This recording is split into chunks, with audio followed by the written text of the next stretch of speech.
Get So started. let's get started. So you started recording. Mm-hmm. Okay. Welcome everyone. I'm Krishna. I'm facilitating today. I feel privileged. Tamsin will be presenting today. We have Lori from ILA, Nan from ILA. Hello, and of course many ILA members from across the globe. Welcome everyone. We got an exciting session planned for you. This is session 2 of total 5 sessions we have planned in ILA healthcare team.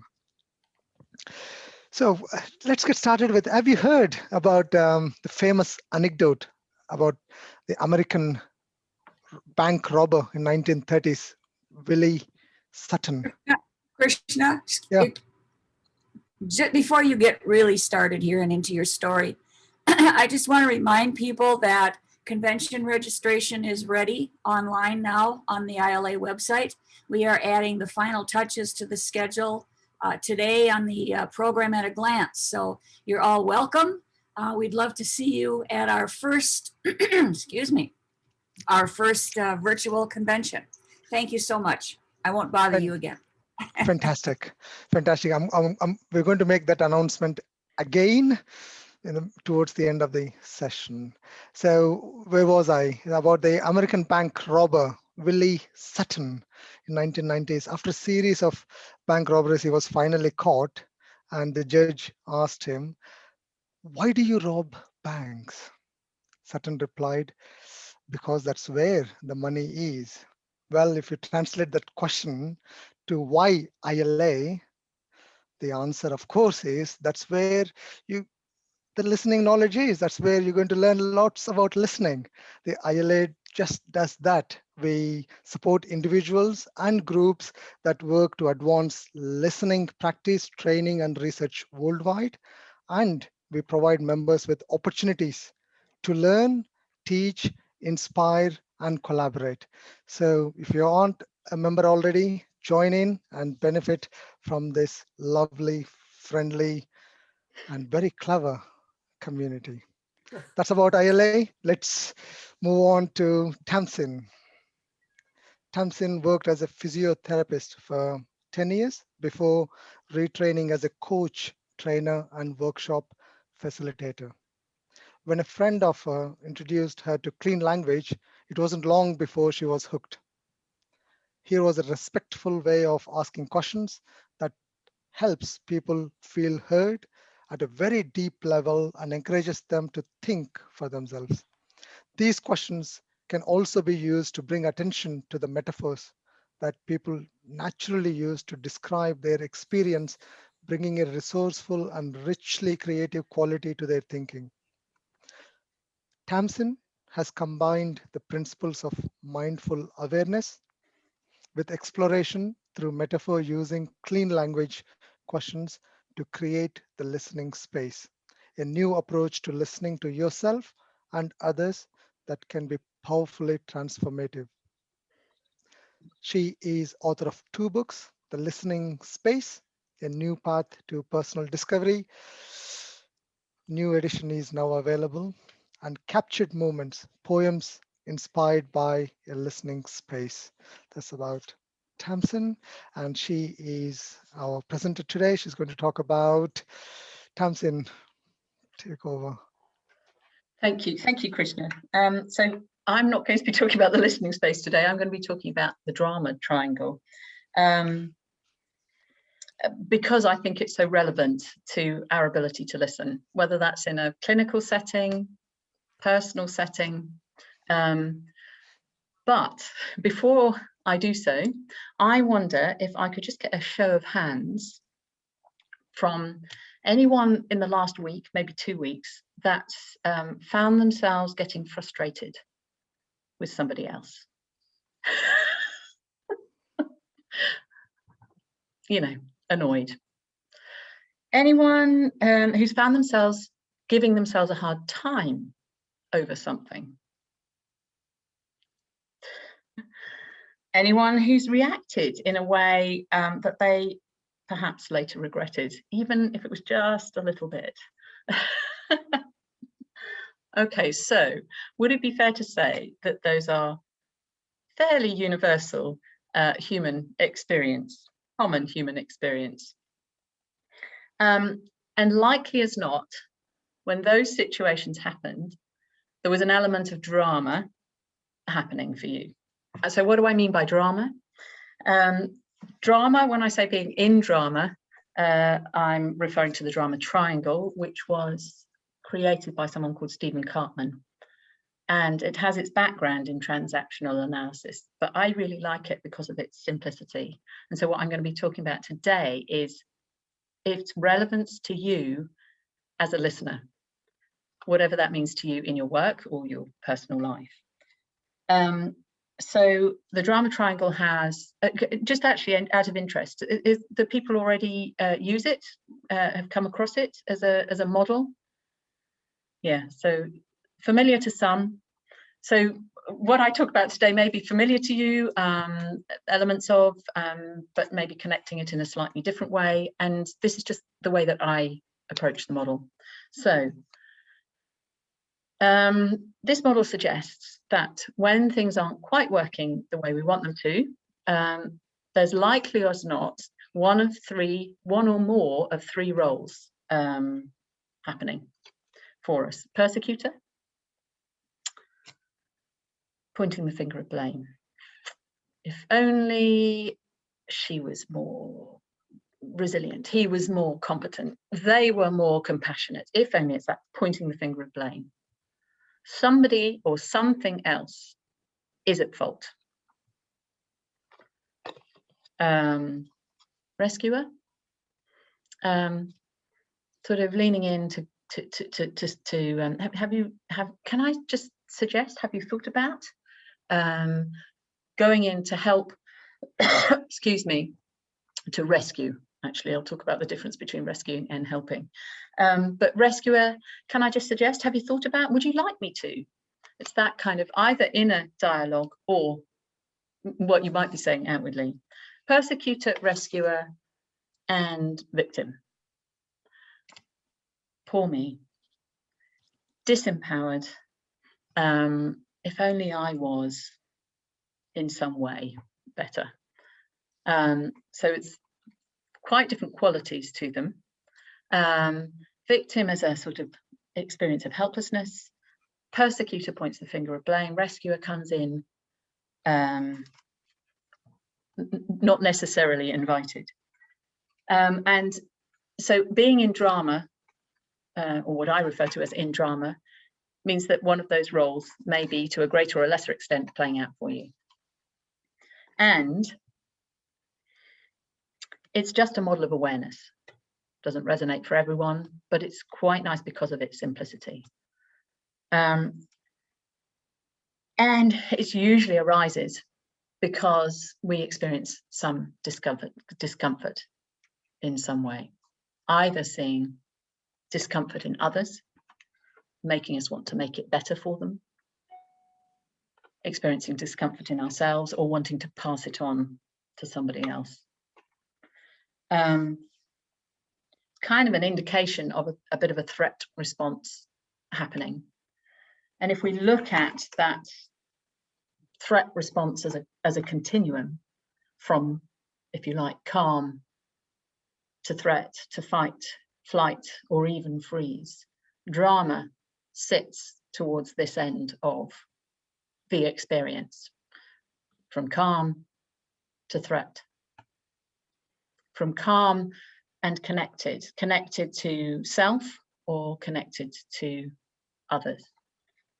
And if you look at which part of the brain we're operating from, if this is the brain, right brain, left brain, cut it in half and look at it in cross section, you could say that it's here, your limbic system, that is your drama brain.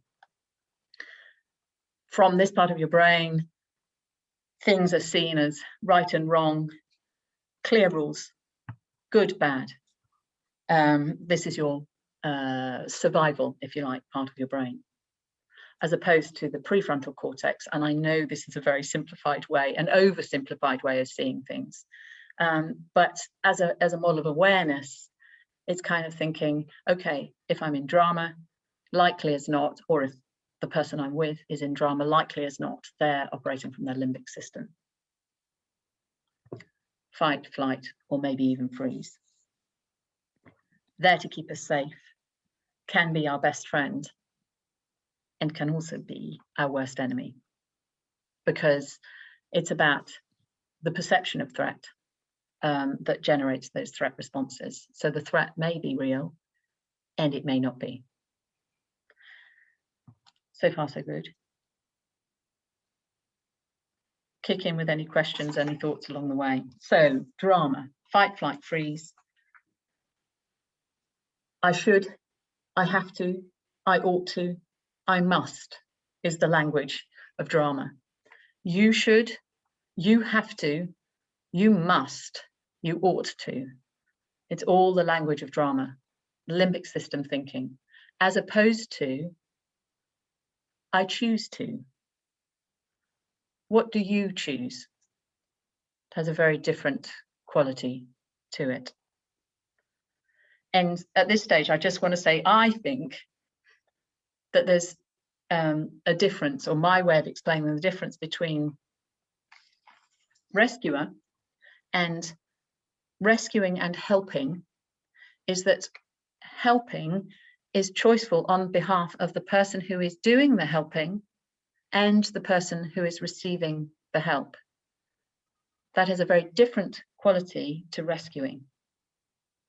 Now, it may be rescuing that is either the person receiving your support, your rescuing, is not fully choosing it, or that you're not fully choosing to give it. I'll give an example. I tried to, my husband is a surgeon, and I was asking him, you know, when can you think of recent moments of rescuing? And his example was repeated requests for to go and see a patient in the ITU who was very sick and actually end of life. But because he was young, it was generating a lot of discomfort for the ITU staff. Now, he could have responded and gone and done some surgical intervention. But if he'd done so, he would have been doing so out of a rescuing position. And it would not have been the best choice, the best decision to make. But there was definitely for him a pull to rescue. Clinically, it wouldn't have been a sensible decision, but the discomfort was there, if that makes sense. So awareness is the key. We all do it. And in relation to, as in we all go into drama, it's part of being human. In relation to any one situation, it may be that there's more than one drama role happening for you. But awareness is critical, because if you have awareness as like an early warning system, okay, I'm noticing this in myself, you're more likely to have choices. And we'll talk a little bit about what that means. So I have a little experiment, an activity for us to do, and thinking of awareness. I'm going to invite you to think of a recent situation, a recent interaction at work. And if you can't think of one at work, it could be at home, in your personal life. A situation that didn't go as you wanted it to, in which you've experienced some uncomfortable emotions. So if you could think of a situation that happened recently for you, have you all got a situation in mind? Yes? Something that didn't go as well as you could have done. It might have been an interaction with a colleague, with a patient, with a client. It could have even been with a family member. Okay, so as you think of this situation, as you think of it now, What do you feel? What did you feel in your body? What were the bodily sensations that you had? Just notice for yourself, where in your body did you feel those feelings? What were you feeling in this situation that didn't work so well for you? Okay, just notice for yourself. And in relation to this situation, what story were you telling yourself about this situation? What story were you telling yourself?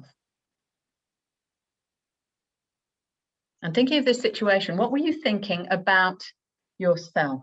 Just notice what arises for you in response to these questions. What were you thinking about yourself? And what were you feeling? What emotions did you have?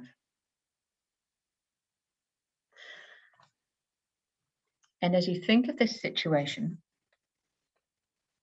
which of those drama roles resonate for you? Which of those drama roles resonate for you? And it may be that there were more than one.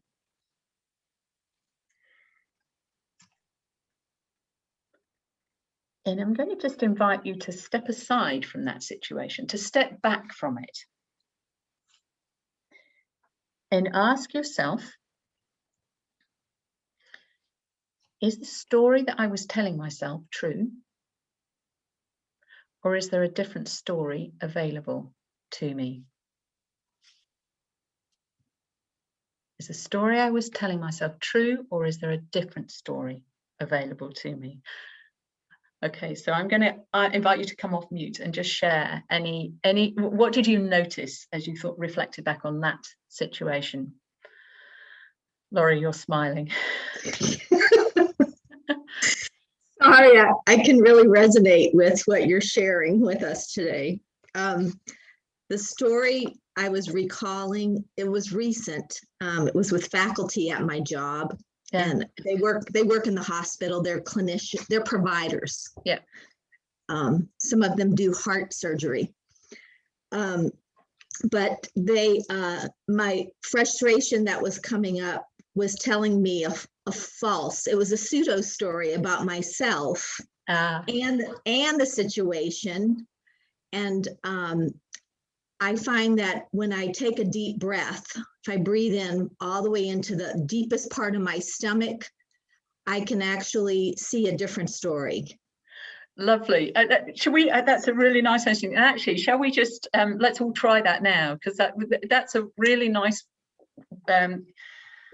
like a hack, if you like, into getting into a state of calm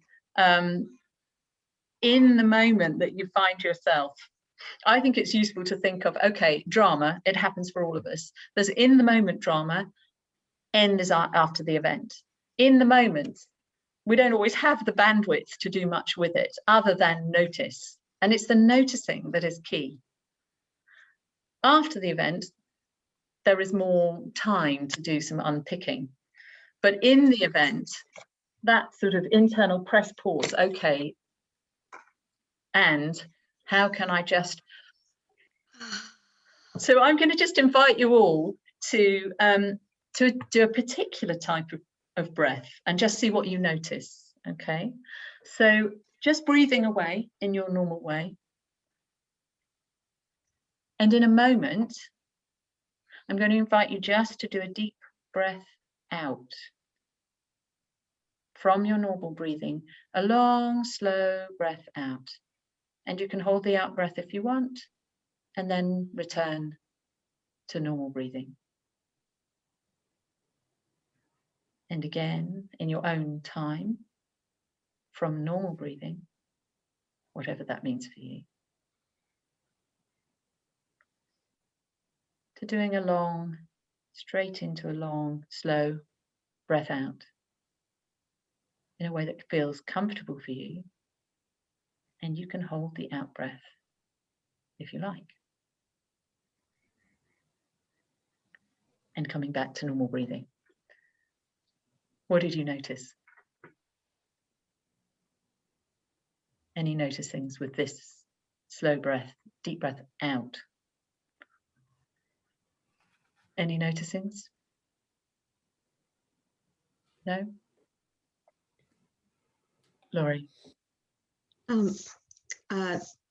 More feeling connected to my body, a deeper sense of being connected physically, not just emotionally and mentally, but physical, my body. So feeling more grounded, more Lovely. solid within myself.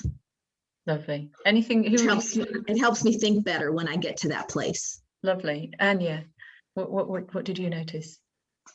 I felt a lot of letting go of thoughts. Sorry, I didn't catch that. You felt?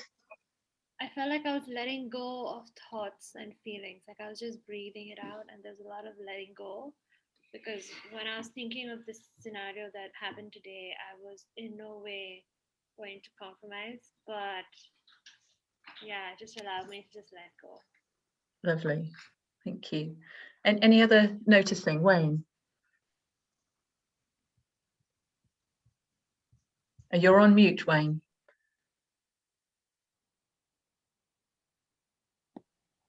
Noticing in the situation, my body was tense, but this enabled me to relax or caused the relaxation.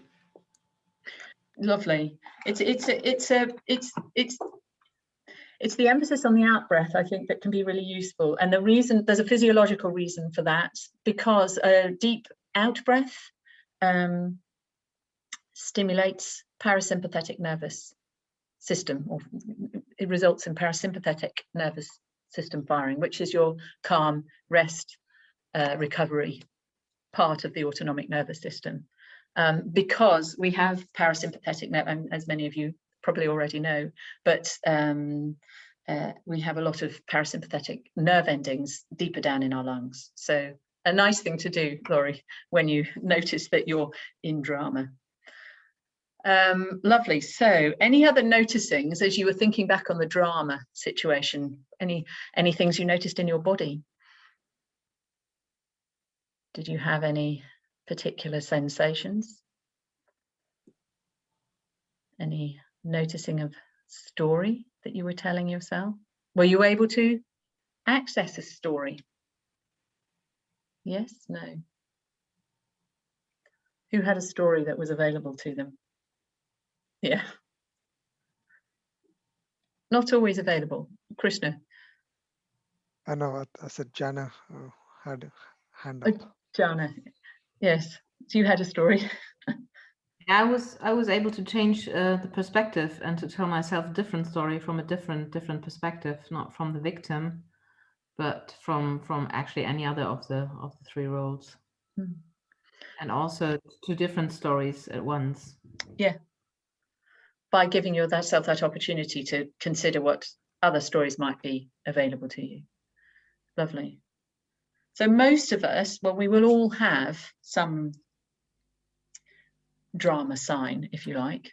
So what I'm going to suggest is that is there anything else that people want to share from that coming to your experience when you were in drama? Jen? I noticed that when I sensed my victim role, I was probably a lot younger. It was the behavior of a child. Yeah. And when I reframed it into another story, if I came to it as a grown-up, it was slightly different and better. Lovely, lovely. So often those stories they come from somewhere, don't they, in our past? Either as a child or, developing adult. Lovely, thank you, Jen. Anything else? Did anyone notice 2 drama roles or even 3 in relation to this situation that you were considering? Anya, 2. Persecutor, And victim. Sorry, the rescue, Persecutor. persecutor and victim. Persecutor and victim. So I have a question to just invite you to muse on. Who do you persecute the most in your life? Any thoughts? Rephrase that, please. My mother. Who do you persecute the most? Oh, The room has come to life now with that question. What's happening? Yeah, Corinne. Corinne, Laurie, yes. Fingers Yeah, pointing. of For most course. of us, it's just we're not aware of it. Well, a lot of time we're not. For most of us, the strongest persecutor, I mean, linguistically, you give yourself a hard time. And whether that's in relation to a clinical relationship, a person, work relationship, a colleague relationship, personal relationship. For most people, the people we persecute, if we're really honest, the most are ourselves. And that question, what am I thinking about myself, is often the question that gets to, okay, what is it that I'm saying about myself in relation? It's very easy often to think, well, okay, they were doing this and that was the problem, and he was doing that and she was that. But actually, if you settle into yourself and just notice for you, what is the story? What are you saying about yourself? Laurie. Tamsin, I just had to share this. My husband tells me all the time, Laura, you would blame yourself if it was raining outside. It's yes. Persecuting. Yeah, I'm the lovely. person who always says, sorry. Sorry. Yeah. Yeah. For me, I persecute myself by telling me no one loves me, and I have made abandonment issues. Yeah. So that persecute yourself by saying no one loves you. Yeah. I'm not good enough. I should have done that. Finding yourself at fault. Actually, I think in relation to, we can go into internal drama of ourselves. I think the thing that's really important, I mean, I suspect that the most common dynamic within a clinical setting is to go into rescuer, is to want to make better. But all roles can come into play. Can't remember where I was going with this. I think it's worth bearing in mind, if you do that, if you go into any of these roles, by definition, you're inviting the other person into the triangle with you. So if you go into rescuer, then likely as not, you're inviting the other person to become victim. Because if they don't, they've only got 3 places to go. Victim, they can get pissed off with you, they can go into persecutor, or they can decide not to engage with you at all. So awareness and knowing your drama and owning it and taking responsibility for it. And it may be that you were just triggered by somebody else, or, as Jen has said, something that happened in your past. So what I'm going to do is suggest we have a short breakout room chance in 3s to just think about, what are your drama signs? We'll just have 4 or 5 minutes just to think about, okay, how do I know I'm in drama, and how do I know somebody else is? Because just as you've got a limbic system that can, generate a drama response, so is everybody else around you. So Krishna's going to divide us into rooms. Just briefly introduce yourself. Has everybody done breakout rooms? I'm guessing that everybody has now in these COVID times. Introduce yourself. What are my drama signs? What might I see in other people? Okay. See you in 5 minutes.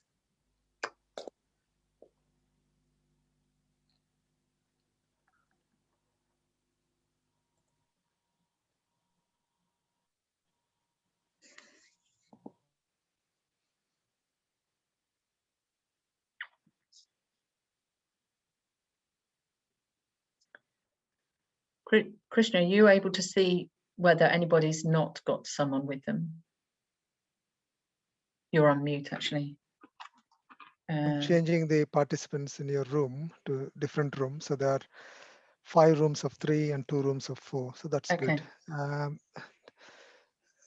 Dick, would you mind joining breakout room 4, Dick?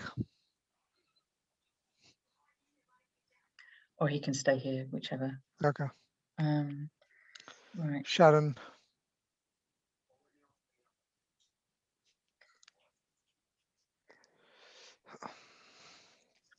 So I've got the timer on, Krishna. Okay, 5 minutes you said, yeah? Yeah, so 5 if we minutes? give them the warning in, from Krishna, everyone 5 minutes, yeah. I've just broadcasted a message of 5 Lovely. minutes. So Thank let you. me know closer to, okay. It's flowing well. Oh, hang on, let me just press pause. Everybody's back, I've pressed record. Okay, so let's have it. What are some of your dhrana signs? Just throw them out there. Nobody does drama? It's my fault. It's your fault. It's my fault. Well, that's what you're saying. Yes, absolutely. It's my fault. Yeah, any other? And also feeling guilty about, like, you know, if something happens, so, but it probably happens because of me. So questioning myself a lot. Yeah. Yeah, absolutely. What are the signs? Sheila. Trying to fix. Oh, sorry. Who was that? Trying to fix? Sorry, it was me. Yeah, Mate, yes, absolutely. Trying to fix. Sheila, wait, yeah. Was that what you were going to say, Sheila? She's muted. You're muted, Sheila. I'm trying to unmute. We have a question because, you know, oftentimes when you're in a coaching situation, that's kind of what you're paid to do, is to be the rescuer. I mean, not entirely, but, you know, you don't want to sound like the psychologist and say, well, how did that make you feel? Or tell me more. You know, I think they're paying you to help them find answers. And so I find myself falling into that role of rescuer, and, you know, I'm not sure. Yeah, I would, and I think the language can be a bit, that sort of rescuer, facilitator. It can be, there's a bit of a not a very clear-cut distinction, but coaching, falling into the rescuer role is probably the thing I see most. You know, I'm a coach. I supervise other coaches, and it's just there is a difference between facilitating someone to figure themselves out with the tools that you have at your fingertips, and Pranava has got her hand. Okay, Pranava has got her hand up. Yeah, thanks, Krishna. And going in to help to make it better for them. It has a very different quality to it, but I would say it is probably the biggest drama role that coaches fall into, and that I've seen. Does that make sense, Sheila? Now, who was it who had your hand up? Was it Pranava? Pranava. And yes. Anya afterwards. Pranava. Everybody switch around and I can't see Pranava, Pranava, you're on mute. Hi, sorry. So I think my signs are that I try to find faults in myself and where I'm wrong, and I start questioning my capabilities, and I start comparing myself I'm actually a student, a medical student, so I start comparing myself to my other classmates and friends, and try to find out places where I went wrong. And in that process, I end up finding a lot of faults, and then I overburden myself with a lot of abilities, and it becomes like a vicious cycle, and then I can't fall through the responsibilities, and it just keeps getting overburdened. Lovely description. This thinking has a very vicious cycle kind of thinking, and if you remember that this part of your brain is seeking for threat, so it's going to really savor all the things you've done wrong, and all the ways that you're left wanting, and that you're actually rather inadequate, because that's what this part of your brain does. It does it to try and keep you safe. What it doesn't do is balance it with, oh, okay, yeah, sometimes I do it really well, and sometimes I don't do it so well, and that's actually human. Do you see what I'm saying? So in drama, yes, it's very easy to fall into that. So I'm mindful of time. So I'm sure it's lovely. There's lovely noticings coming out. I'm going to throw in a few more drama signs. Long email trails that have a lot of emotive language. A really useful point to just step back and say, okay, what's actually happening here? Social media is a wonderful drama brain playground, and things get very quickly. The language that you're telling yourself, I should, I must, I ought to, they should, they have to. Feeling exhausted. I think that being in drama is probably the most exhausting thing. We feel it in our bodies, it drains us of energy. I think that's a really useful sign. Why am I finding this interaction? Interactions that keep repeating themselves in that sort of vicious cycle kind of way, or that, snowballing. Lots of emotionally charged, repeated interactions. Lots of people getting drawn in. Okay, step back. What's the drama here? And what is my drama? What is my experience of this? Just own it. There's no recipe for how you handle it. We'll all have different ways. We know it can come from the stories we tell ourselves, from the expectations we have of a situation, with the expectations we feel other people have of us, in the way that we can mind read everything that's on their mind. We know exactly what they're thinking, and and none of it's too favorable from our drama brain. Lots of sources of trigger for drama: discomfort, pain, rescuer. It's not easy to sit with someone in their distress, to sit with someone who's experiencing difficulty that may not be resolvable. So what's the impact of being in drama? It's exhausting. It can be disempowering. It can take its toll on our body. We can experience stress. It drives disconnection with the other person, people that are involved. It can be costly through miscommunication. It often comes from one situation into another, and the drama of that moment actually happened from an interaction in my childhood, as Jen said, or with the patient last week, or with a different patient or a different colleague, and I'm bringing it into this moment. And if I do it with conscious awareness, I'm less likely to get pulled even more strongly into drama. So it's about the awareness. And we can end up dancing around that drama triangle. And we can even end in persecuting ourselves and giving ourselves a hard time for doing it. Marvelous. So, Tamsin. Yes. Can I ask, are you going to tell us what to do to get out of a drama triangle? To get out of the drama, so the key thing is to, if you can, get out of the drama. And I think there's in the event and there's after the event.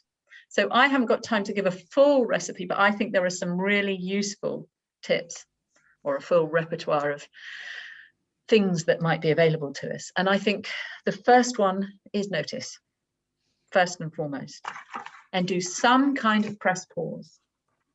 And actually even just come and bring some compassion to yourself to notice, okay, I'm in drama again. I am in drama. It's very easy to say, oh, look, she's being persecuted again, or whatever, and to be pointing your attention at the other person. But even hand on heart, giving some compassion to yourself, because it's normal. We all do it. And in the moment, having some way of pressing pause, almost a circuit break. And it might be that you just do that mindful out breath, or give yourself a moment to notice that that's what's happening for you, even if you don't have availability in that moment to manage it. Even if it's just a little slight stepping back is the first thing I would say. So there's in the moment, pressing pause. You can even, let's just do another little kind of a thing that's nice to do. I'm going to just invite you all to just place whichever hand over your heart or mid-chest area. And just the way, just experiment a little bit. Because people often experience that as quite settling, and just experiment with what's just the right level of touch and pressure for you. And where exactly does it feel soothing?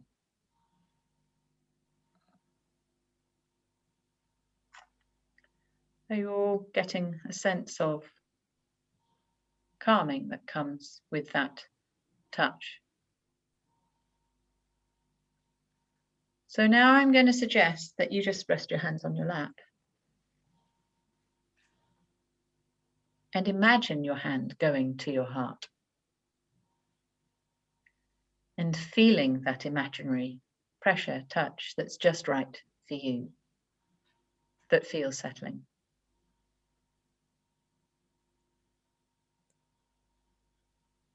Yes?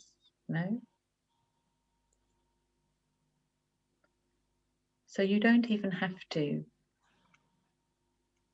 move your hand to your heart to notice that you can settle yourself and bring compassion to yourself. And that it's okay for you to feel this way. This is your experience in this moment. I'll come in a minute, Corinne, because I think what often happens with drama is that people feel that they shouldn't be. And that it's not okay to feel the way that we're feeling. Actually, this is about saying, yes, okay, I'm feeling this way, and to bring compassion to myself. Corinne. Yeah, I just want to mention, Nick, we have a drama triangle, but you can also search on the winner's triangle. And then you see what you can do to get out of it. And it's about vulnerability, it's about being assertive, but also try to listen to yourself and to the other. So there are a lot of ways to get out of this drama triangle and become a winner in the triangle. If you can speak about a winner. Yeah, some people, other people talk about drama to karma. Personally, I find it most useful. I'm not sure that winner works for me. I think whatever works for you, but it's noticing, bringing compassion, and then curiosity. So that. Yeah, I think it's. Oh, sorry. So in that moment, it's saying, being able to say, if you have the bandwidth, being able to say, okay, I wonder what's happening here. What's happening for me and what's happening for that person? Switching to that sort of position of curiosity. It depends how emotionally charged that situation is for you.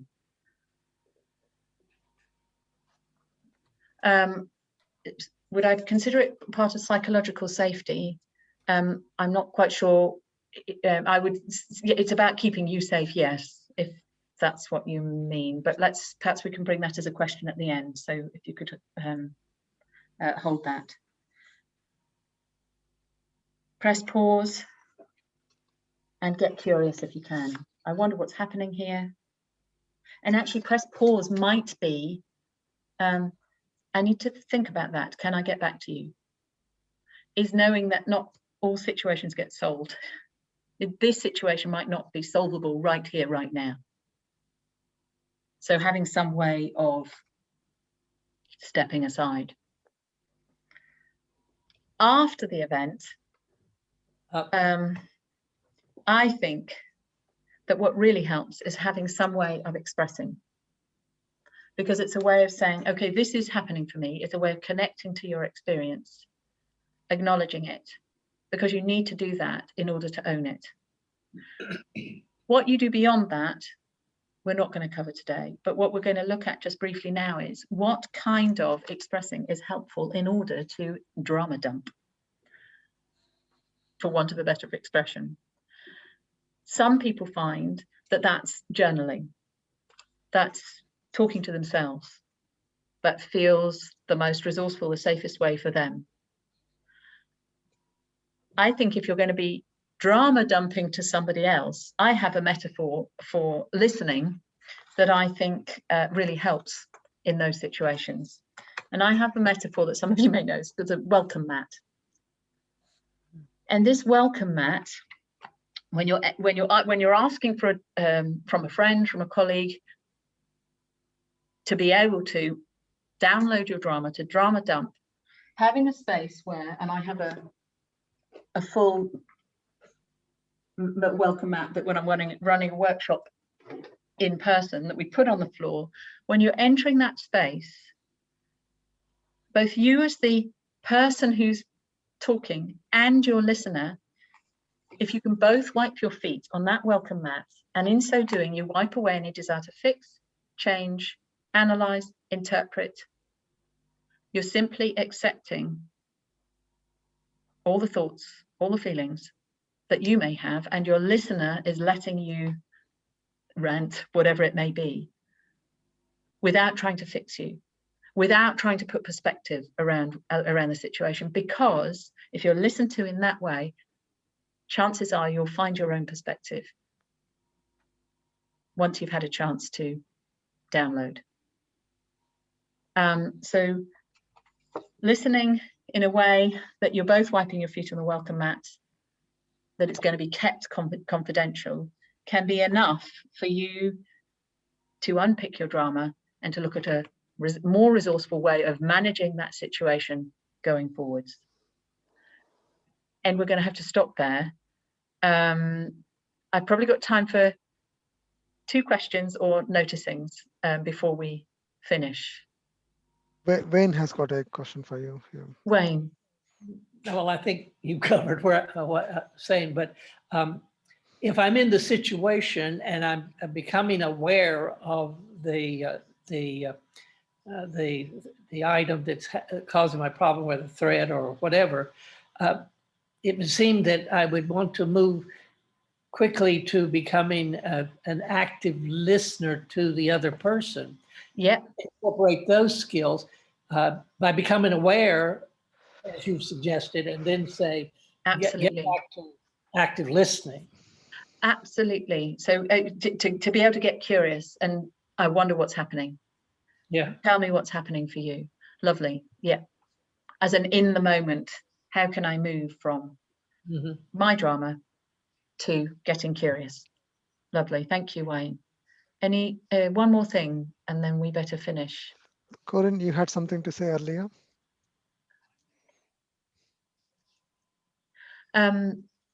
I'm happy to stay in the room for a little while afterwards if there's any other sort of ongoing discussion or further things that people want to talk about. Tamsin, before they leave, thank you, Tamsin. That was wonderful. Thank you. Thank you. Thank you. Just want to share one thing. It's important. This is the month of ILA convention. Please have a look at it and see if you could join our convention. All the details are on the website listen.org. Very easy to navigate the site. Corinne, would you want to say a line or two about the next month's talk by you, please? Yeah, please. Thank you, Krishna. Yes, the next session of our healthcare team will be on April 6th. Yes, April 6th. Just 1 hour later than today because the summertime, and we will talk about grief and the importance of listening in grief. It will not be a counseling session. It will be a session about what is grief? How can you deal with it? And how can you use art and literature to talk about grief? Wonderful.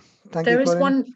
one thing I forgot to mention. I have a handout on the drama triangle, and if anybody would want one, what would be, you can email me, tamsin@thelisteningspace.co.uk. Tamsin, do you want to put that in the chat, please? Yes, and if you could give feedback, that would be lovely.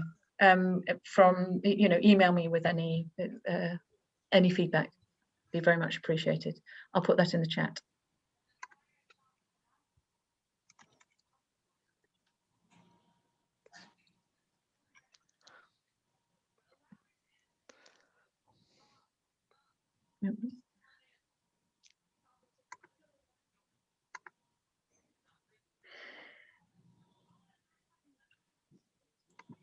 Thank you.